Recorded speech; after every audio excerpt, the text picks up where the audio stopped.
Rumbun ilimi. Rumbun ilimi. Rumbun ilimi katafaren ɗakin karatu cikin harshen Hausa shine irinsa na farko a tarihi. Rumbun ilimi. Rumbun ilimi. Rumbun ilimi.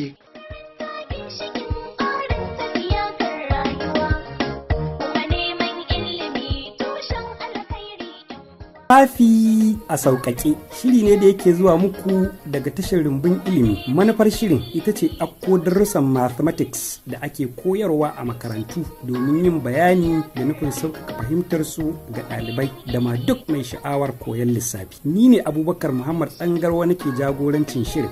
Ina fatan kasancewar mu tare a cikin wannan shiri. Darasi na 10, Lesson 10, Multiplication Table of 4.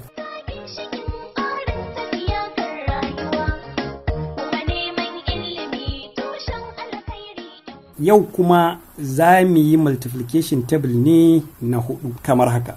4 times 1, 4. 4 times 2, 8. 4 times 3, 12. 4 times 4, 16. 4 times 5, 20.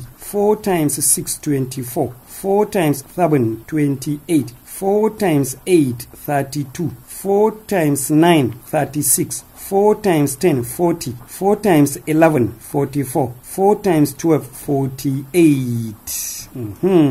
Yawa.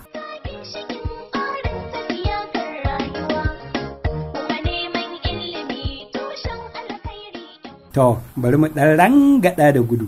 4 times 1, 4. 4 times 2, 8. 4 times 3, 12. 4 times 4, 16. 4 times 5, 20. 4 times 6, 24. 4 times 7, 28. 4 times 8, 32. 4 times 9, 36. 4 times 10, 40. 4 times 11, 44. 4 times 12, 48. Yawwa, to shi kenan. Alhamdulillah, wannan shine ƙarshen wannan darasi.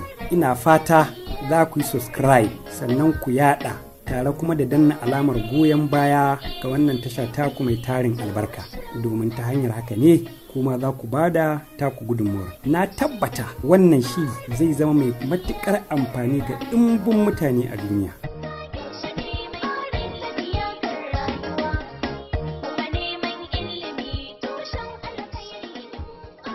A ƙarshen kowane darasi akwai aikin gida da za ku iya juya ta hanyar latsa majonin da ke ƙarƙashin wannan bidiyo domin juyar takardun aiki.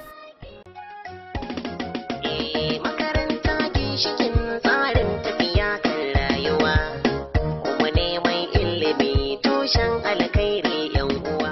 Haka ne. Rumbun ilimi. Rumbun ilimi. Rumbun ilimi katafaren ɗakin karatu cikin harshen Hausa shine irinsa na farko a tarihi. Rumbun ilimi. Rumbun ilimi. Rumbun ilimi